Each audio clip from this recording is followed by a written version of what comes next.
먼저 우리 냉정한 대신을 합시다.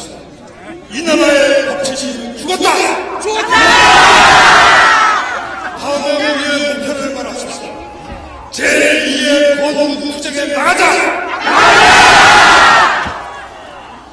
사랑하는 법제 시민 여러분, 어제 많이 긴장하고 놀라고 괴로우셨죠?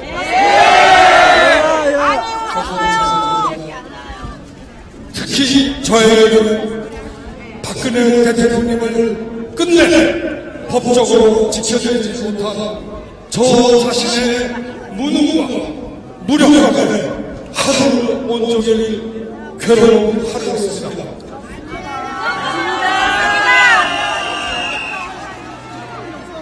그러나 오늘 아침 저는 태양이 다시 동쪽 하늘에서 붉게 떠오르는 것을 보며 다시 한번 용기를 얻었습니다. 여러분, 태양이 괴롭다고 슬프다고 떠오르지 않은 적 있나요? 우리도 저 태양처럼 실망하지 말고 슬퍼하지 말고 다시 일어납시다. 그리고 우리가 지난 3.1절 모임에서 약속한 대로 제2의 건국의 행군을 시작합시다. 여러분, 우리가 2012년 평등 민주 보통 비밀 선거에 의하여 얻은 완벽한 민선 대통령, 그리고 대한민국 역대 대통령 가장 깨끗하셨고 헌법 수호에 누구보다 용감하셨던 우리 역사 최초의 여성 박근혜 대통령은 어제도 비록 대한민국 대통령직을 억울하게 이루셨지만 그 대신 그보다 더 값진 법치의 영원한 순교자가 되셨습니다. 그 박근혜 대통령이 복권되시는 그날까지, 아니 더 나아가 이 광장에 우리 민족의 위대한 선각자, 위대한 개혁자 이승만 건국 대통령과 우리 민족을 가난에서 해방시켜 부국의 국민으로 이끌어주신 박정희 대통령님의 동상이 우뚝 설 그날까지 박정희의 투쟁을 힘차게 이루어 나갑시다. 자, 우리 지금부터 어제 내린 헌법재판소의 판결에 대해서 우리 국민들도 법적으로 분석하고 비평할 능력이 있음을 한번 보여줍시다. 제가 대표로 설명해 드리겠습니다. 이 판결은 강일훈 재판관이 멋대로 새 탄핵 소추장을 만든 것을 기초로 하여 판결하고 있습니다. 그래서 자기가 소추하고 자기가 재판한 판결입니다.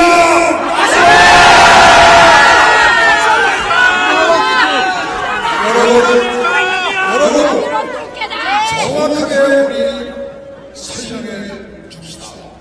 2012년 12월 9일 국회 탄핵 소추장에는 원래 13개의 탄핵 사유가 있었습니다. 그런데 강일훈 재판관이 1월달에 소위 주심판사로서 준비 절차를 한다면서 법률용어로 쟁점정리라는 게 있습니다. 뭐냐 하면 다투는 사항을 정리하는 겁니다. 이런 이름 안에 자기가 멋대로 이 13개 탄핵 사유를 5개로 줄였어요. 그리고 나서 그 제목을 다 써줬어요. 이렇게 제목을 붙여서 구속하고, 이것을 소추 측 국회 권성동 대표에게 호치를 한 거예요.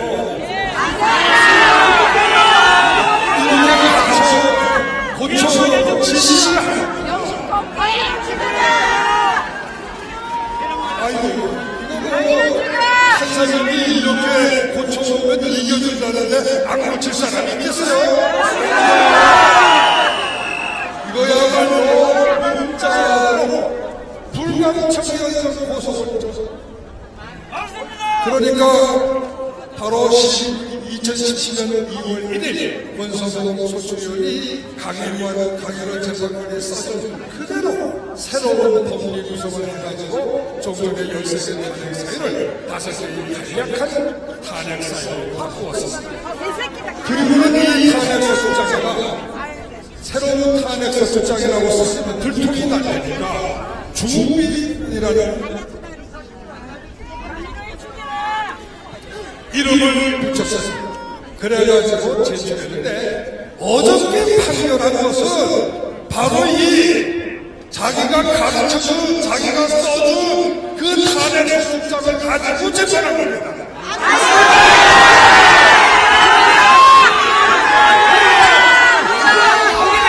여러분, 원래 헌법의 탄핵 소추는 국회의원 3분의 2의 동의로 하도록 돼 있어. 다 아시죠? 이제 우리 국민들 헌법 다 알아요. 헌법재판소 선생님보다 더 잘 알아요. 그런데 이 새로운 탄핵 소추장은 국회의원 아무도 동의한 적이 없어요.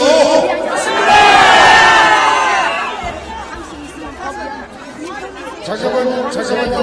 지금 휘발유 들고 세월호 텐트 하는 사람들 당장 멈춰요. 당장 멈추세요. 지금 저기 불길을 제대 얘기해서 불길을 들고 그럼 우리 텐트도 날라가는 거야. 하지 마요. 당장 멈추세요. 휘발유 잡고 회수하고 멈추세요. 켈러 휘발유 잡아. 경찰 막아요.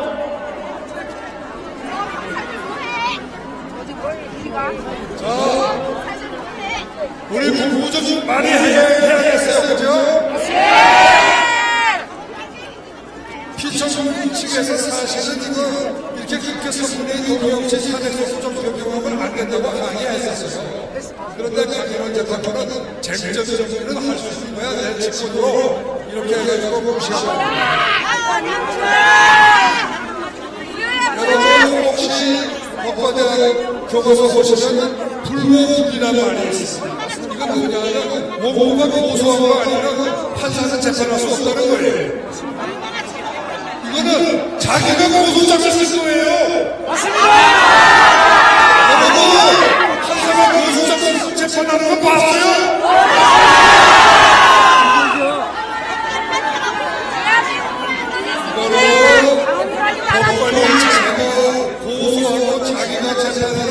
이런 재판은 세계 역사상에 저는 아직까지 들어본 적이 없습니다. 여러분, 우리가 여기서 싸워야 되는 걸 아시겠죠? 두 번째, 13개 탄핵 사유별로 투표하지 않고 탄핵에 찬반 투표한 거 아시죠? 그것도 위헌이죠? 그런데 이게 뭐라고 판결문에서 넘어가냐고요. 표결 방법에 관하여 국회법에 아무런 명문 규정이 없기 때문에 의회의 자유다. 이렇게 해서 의회한테 무슨 짓을 해도 좋다고 면제를 줍니다. 여러분, 아니 헌법재판소가 국회 명문 규정이 없기 때문에 합헌이라고 판결했다면 국회의 규정이 헌법에 있는 적법 절차 규정보다 높다는 거 아닙니까? 여러분, 헌법재판소는 헌법재판하는 것이에요. 법률재판은 대법원에서 하는 거예요. 그러면 헌법재판소가 이렇게 법률의 규정이 없으니까 합헌이다 그러려면 뭐 하려고 헌법재판소가 있는 겁니까? 우리가 세금을 헌법재판소 재판관들한테 뭐 월급줄이 있어요? 지금까지 받은 물건 다 토해내라는 것이다.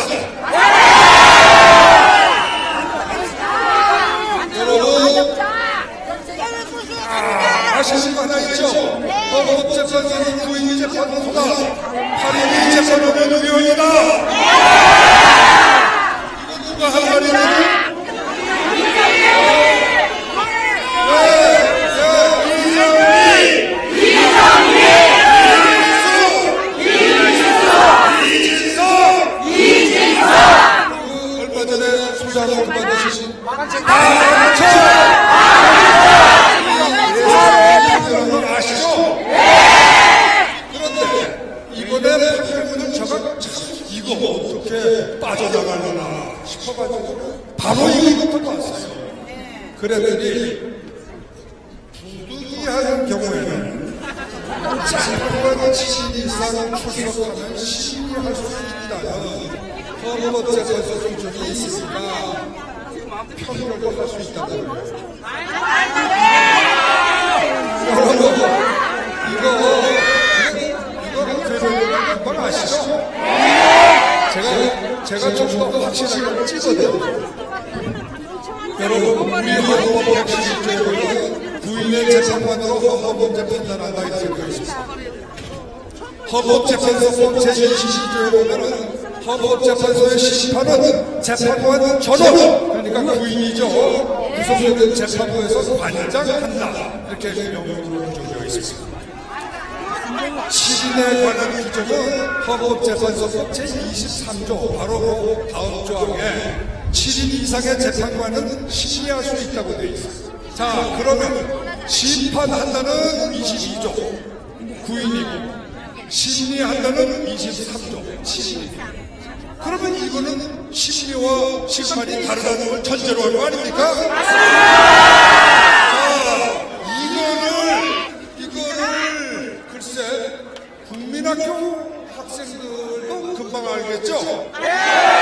심판하고 심의는 다르다는 걸. 그런데 이 양반들이 심판하고 심의는 같은 거래요.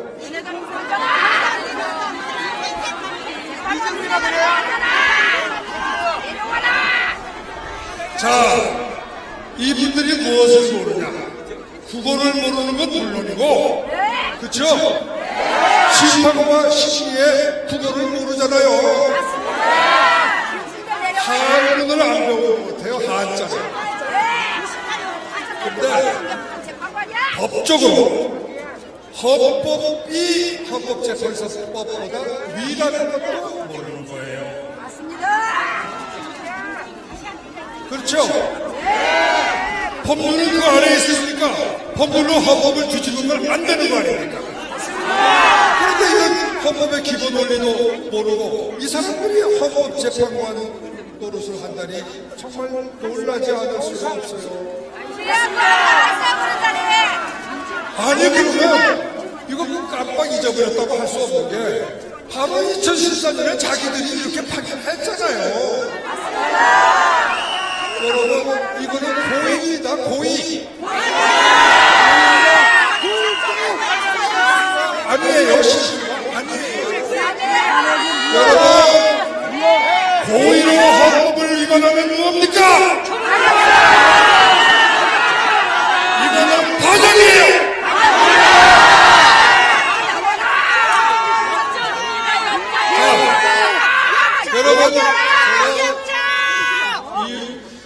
여러분들 기억나시는지 모르겠어.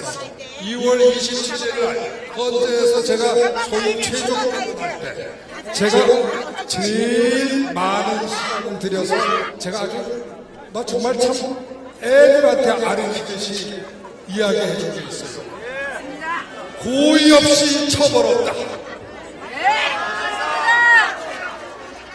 그런데 이거 그때 제가 열심히 강의를 했는데 이번에 판결문 보니까 또 고의가 없어요. 아니 판결문에 박근혜 대통령이 고의로 소위 범죄 의사를 가지고 최순실의 국정관여를 방임하거나 도와줘 직권을 남용한 것이다라는 고의 내지는 공범의사의 부분에 대해서 아무런 이야기가 없어요. 이거 제가 강의한 거 완전히 뭐죠? 소규의 경륜이죠. 국민 여러분들도 다 이해하는 그 쉬운 강의를 어떻게 헌법재판소 재판관들이 소규의 경륜으로 한 번 가지고 못 알아들으십니까?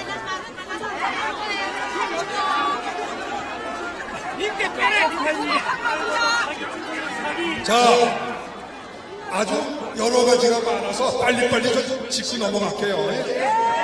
여기 이 판결문 보면요, 우리 국민이 2014년에 평등 비밀 직접 보통선거에 의하여 뽑은 민선 대통령 박근혜 대통령님을 파면한 거는요, 사실은 이번에 보니까 국회가 아니라 헌법재판소입니다. 이거 제가 말장난 하는 게 아니고요. 지금부터 잘 제 설명 들어보세요. 이 사건 판결서에 보면요, 국회가 2016년 12월 9일 탄핵 소추장에서 탄핵 사유다, 이건 중요한 탄핵 사유다, 이렇게 제일 강조했던 게요, 세월호 사건하고 770억 뇌물죄 사건입니다. 그렇죠? 아주 이거는 뭐 정말 참 이건 인간 뭐 무슨 굉장히 도저히 있을 수 없는 대통령이라는 식으로 이거에다 역점을 잔뜩 뒀던 거예요. 그런데 이 판결문 읽어보신 적 있으세요? 지금 어저께 내린 판결문에 보면 이것들은 전부 무죄예요. 이거는 전부 죄가 안 된대요. 그러면 뭐가 죄가 된다? 제가 깜짝 놀라서 읽어봤더니 국회가 이거는 죄가 좀 안 될 것 같아서 13가지 중에 제일 밑에다 놨던 게 있어요. 국정 개입 허용과 직권 남용인데, 이게 뭐냐면 최순실이 무슨 사업하는 전화해서 좀 도와줬다는 거, 또 무슨 뭐 정보를 좀 줬다는 거, 뭐 이런 거예요. 이거 뇌물죄에 비하면 세 발의 피예요, 피. 세월호의 이야기에 비하면 이거는 경범죄예요. 그런데 어저께 헌법재판소 재판관님들은 큰 죄는 다 무죄고 조그마한 죄를 집어서 여기가 유죄다. 그리고 이 죄야말로 탄핵을 하면 안 하면 안 되는 중대한 문제라는 겁니다. 여러분, 이거 어떻게 된 거예요? 아니, 국회의원들은 가벼운 경범죄라고 뒤 맨 끝에 놨는데 헌법재판소는 그게 중대한 문제래요. 이거 어저께 파면한 이유는 바로 이 경범죄 때문이에요.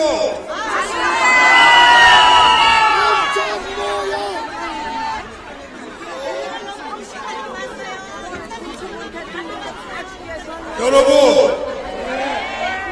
어떻게 국회에서 중대한 범죄라고 소추한 건 다 죄가 안 되고 국회에서 가볍다고 생각하는 것만 골라서 범죄라고 하는 거, 이건 정말 뭐 어떻게 봐줘야 됩니까 이거는? 그렇다면 이거는 누가 탄핵한 거냐면 국회가 탄핵한 거 아니에요. 헌법재판소가 쫓아낸 겁니다.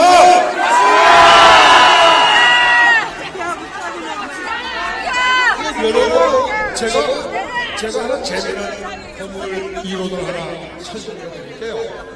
이 나라에서 아주 대법관 시절에 유명하셨던 분이 있어요. 제가 유일하게 우리나라 법조계에서 존경하던 분입니다. 이분이요, 재판에 거의 끝나고 나서 27날 끝나고 나서 28일 날인가 3월 1일인가 갑자기 의견서를 써가지고 저보고 제출해달라고 해서 제출해드렸는데, 이 의견서에 뭐라고 돼 있냐면, 여러분 이거 참 재미난 이론이에요. 잘 들어보세요. 국회가 13개 탄핵 사유를 다 묶어서 일괄 투표를 하였으니까 탄핵 사유 13개 중에 한 개라도 헌법 위배, 법률 위배가 아닌 것이 있으면 그 전체를 기각하여야 한다. 여러분, 100번 맞는 말이죠? 이건 너무나 당연한 일이 아니니까. 왜? 한 개의 의안으로 해서 일괄 투표한 탄핵 소추 결의안이니까 헌재도 이것은 하나의 불가분한 의안으로 처리해야 되는 겁니다. 맞습니다. 국회는 선물 세트로 헌법재판소에 보냈는데 선물 세트가 잘 된다 못 된다 이렇게 판단해야지. 이번에 한 거를 보면 헌법재판소 그 누구야 강인원 재판관이 이 선물 세트를 풀더라고요. 다 풀어서 13개 이거 복잡하니까 5개로 다시 얘기를 해야지. 이거 아니다. 그래놓고 또 판결할 때는 하나씩 풀어서 재판하는 거예요. 이거 뭡니까? 아니 국회가 선물 세트로 투표해서 헌법재판소에 보냈으면 선물 세트로 이 선물 세트가 중대한 위법이냐 아니냐 이렇게 재판해야지. 자기 맘대로 풀었다 아무것도 할 수 있는 거예요? 이거는 그죠? 탄핵하자고 작정한 겁니다. 국회도 안 한 짓을 재판관이 작정해서 탄핵을 한 거예요.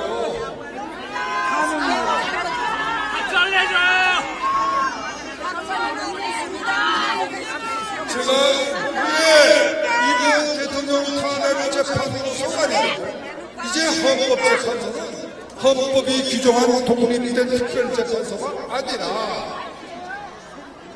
국회의 법사위원회의 제도 출장소예요. 제 말 맞죠? 아니 국회의원들이 잘 법 몰라서 하고 자기가 다 고쳐서 풀었다 자기 마음대로 고쳐가지고 자기 마음대로 골라서 재판하고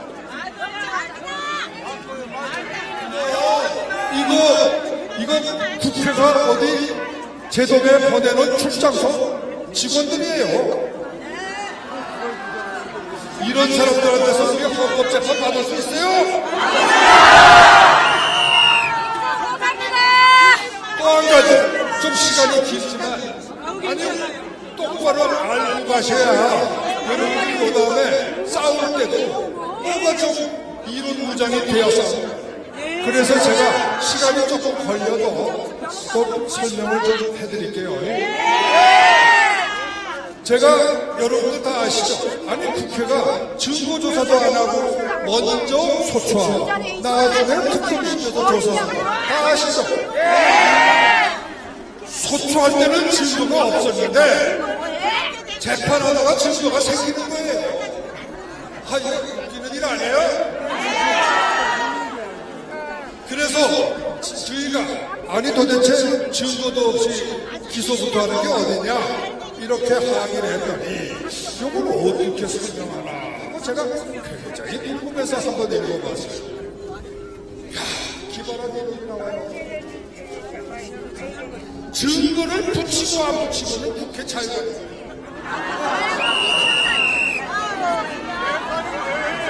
여러분 우리 형사법에요 그 이유가 국회법에 증거 붙이라는 규정이 없다는 거예요. 그러니까 마음대로가 이거예요. 여러분 우리 형사소송법에 검사 보고 증거 없이 기소하지 말라 이런 명문 규정이 있는 줄 아세요? 없어요. 그런 명문 규정은 필요 없는 거예요. 왜 그러냐면 헌법에 적법 절차 없이는 사람을 처벌할 수 없다고 되어 있기 때문에 이 증거를 붙이지 않고 사람을 고소, 고발, 기소하는 건 안 되는 거예요.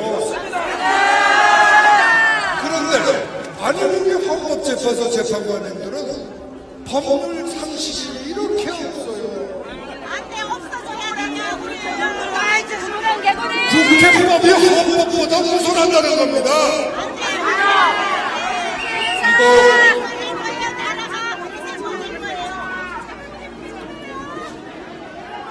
자, 그 다음에 또 고영태 일각 이야기했죠. 아까 누가 설명하셨죠. 이거 특검 문제 이런 거 아예 언급도 안 해요. 자, 그러면 형사재판 아직 판결도 선고 안 했는데 왜 그렇냐면 형사재판 법원이 보니까 고용태라든가 이런 이 특검의 진술에 대해서 자꾸 항의가 들어오고 또 고용태 일당이 달아났잖아요 지금. 원래 증인이 달아나면 이거는 그 증거는 못 쓰는 거예요. 왜 그래요? 아니 거짓말하고 달아나서 가능성이 높잖아요. 그 상식 아닙니까? 그런데 우리 헌법재판소는 이 점은 아주 모른 척 눈을 감아요. 언급이 없어요. 자, 그 다음에 정말 어저께 혹시 저 정우재 TV 보신 적 있었으시죠? 여러분, 정우재 씨 같이 점잖으신 분이 그렇게 화내는 건 처음 봤어요. 아주 어저께 보니까 완전히 뚜껑이 열리셨어요. 얼마나 어이가 없으면 그렇게 화를 내시겠습니까? 그런데 그 중에서도 그분이 제일 화내신 게 뭐냐면요. 이 탄핵의 마지막에 가서 결정적으로 대통령 자격이 없다고 한 거는 뭐냐면은 박근혜 대통령이 검찰이나 특검의 조사에 응하지 않았다는 거예요. 여러분, 검찰은 헌법상 내란 외환인 죄가 아니고서는 대통령을 소추할 수 없기 때문에 조사도 할 수 없는 거예요. 아니 그런데 조사하겠다는 떼쓰는 검사를 거부했다고 해서 그게 탄핵을 당할 죄라니 이게 말이 돼요. 또 특검에 조사받고 싶어하는 사람 세상에 어디 있습니까? 대통령이 특검 조사 안 받았다. 여러분, 헌법에 뭐라고 돼 있어요? 강제 자백이나 강제 진술은 절대로 안 된다고 돼 있어요. 아니, 강제 자백, 강제 진술을 요구하니까 안 하겠다는데 그게 헌법상 권리인데 그게 무슨 파면할 죄가 된다는 거예요 도대체. 죄송하지만 이 판결 부분은요, 이건 완전히 이조시대 네 죄를 네가 알렸다 하던 그 시절의 사법재판관, 헌법재판소 재판관들은 타임머신을 타야 돼요. 200년 전에 조선으로 돌아가야 돼요. 이때는 같이 살만한 자격을.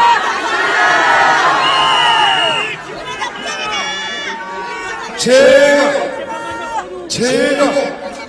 이 판결을 읽으면서 마지막으로 가장 슬프고 놀라고 정말 눈물이 났던 것은 다름이 아니라 이것이 헌법재판관 8명 전원의 일치된 판결이었다.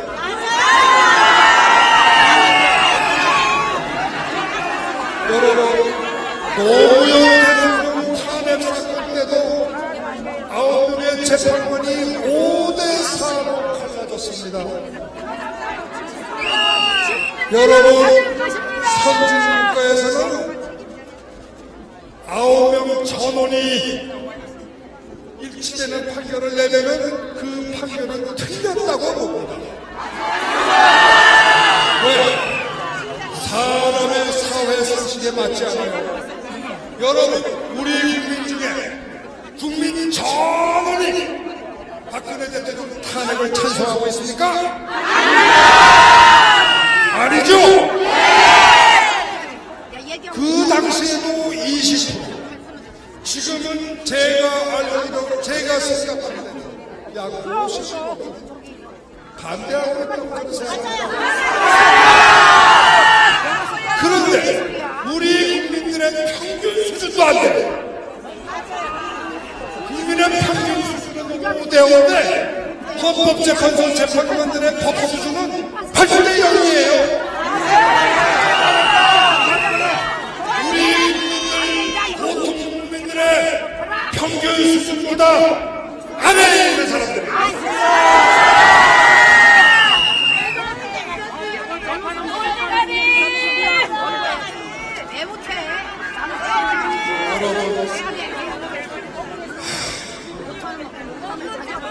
제가 어저께 하도 시간이 없어서 이렇게 10가지 정도만 뽑았고, 제가 사실은요, 시간만 앞으로 한 2, 3일만 더 지나면 제가 이 판결문을 보니까 이 판결은 그 위헌 위법이 너무 많아서 하루 이틀만으로는 지적하기가 어려울 정도고, 솔직히 말하면 이 사건 판결문은 위헌 위법이 아닌 것을 찾기가 더 어려운 판결문이에요.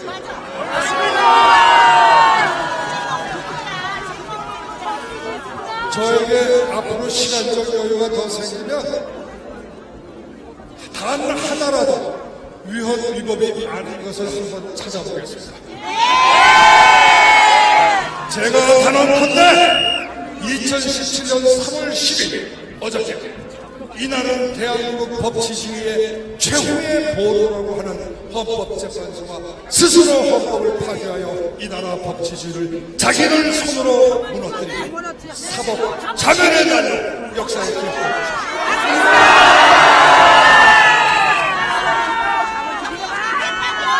조금 좀 쉬었다 하겠습니다.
한번 이제 종합을 하겠습니다.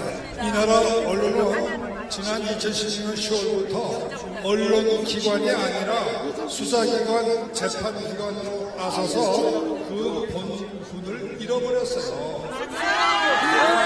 그래서 저는 이런 썩어빠진 쓰레기 언론들하고는 절대 인터뷰를 안 합니다.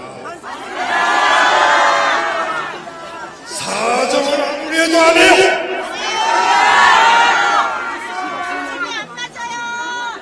제가 하고 싶은 말은 제가 돈 내고 광고로 하겠습니다.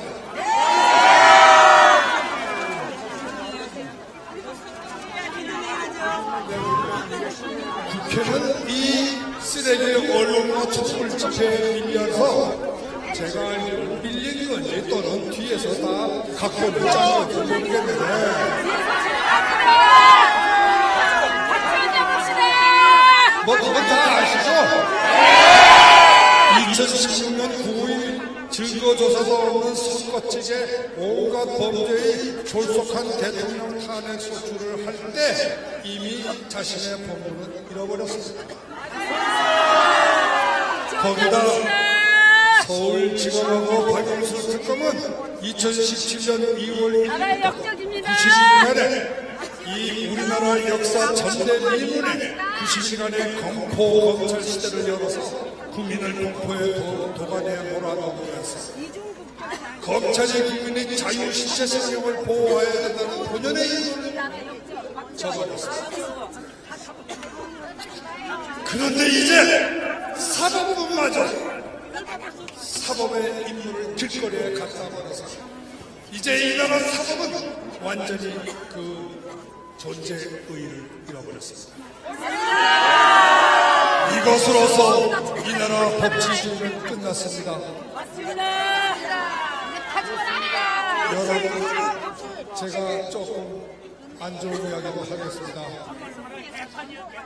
이제 법치주의가 끝나면 이 나라는 어쩌면 혁명 검찰이 다시 나타나서 완장을 차고 다니며 인권을 짓밟고 사람을 마구 구속하는 90일이 아니라 180일도 될 수 있는 기나긴 검찰 공포 시대가 다시 올지도 모릅니다.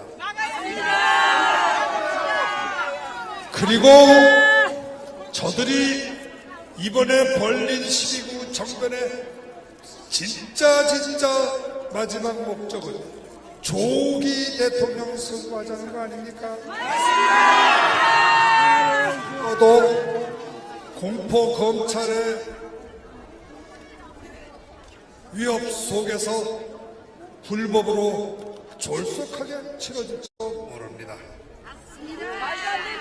이 뒤에 오는 것은 이 나라 역사에 처음으로 등장할 완벽한 언론, 검찰, 국회, 대통령 모든 이 나라의 권력을 다 장악한 완벽한 좌파 정부가 될지도 모릅니다. 이런 일이 생기면 안 되죠. 이런 데서 생기면 우리는 물론 우리의 자손들은 어떻게 될 겁니까? 우리는 우선 다 같이 뭉쳐서 이번 대선에서 반역 세력이 집권하는 것을 절대로 막아야 됩니다.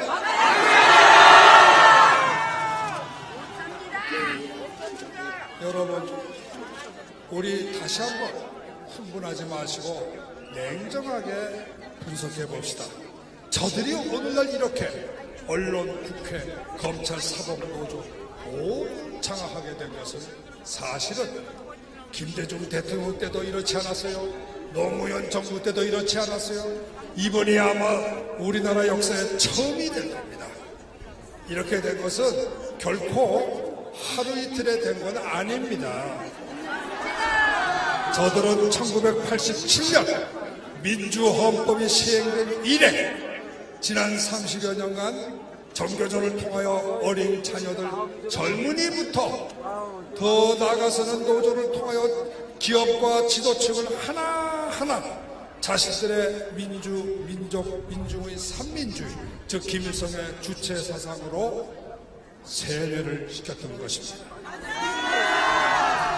그 총결산이 바로 어제 우리가 본 8일 헌재 재판관 전원일치의 박근혜 대통령 탄핵 결정입니다.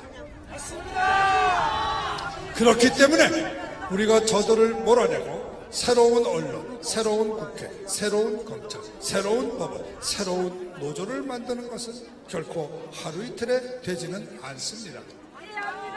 우리도 오랜 기간 고난과 인내의 대장정을 거쳐야 잠자는 대중, 침묵하는 지도층, 마냥 행복하기만 한 우리 젊은이들, 이들이 진정한 법치 애국의 시민, 우리를 이해하고 우리에게 따라오도록 할 수 있습니다.